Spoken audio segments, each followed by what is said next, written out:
How does the second heart sound actually behave in different acyanotic heart disease?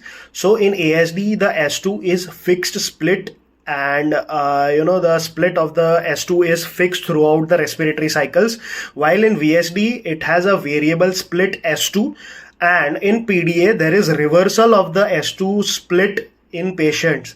So in ASD there is a fixed split S2, in VSD there is a variable split S2, and in PDA there is reversal of split of S2, and these is how the second heart sounds change and act in acyanotic heart disease.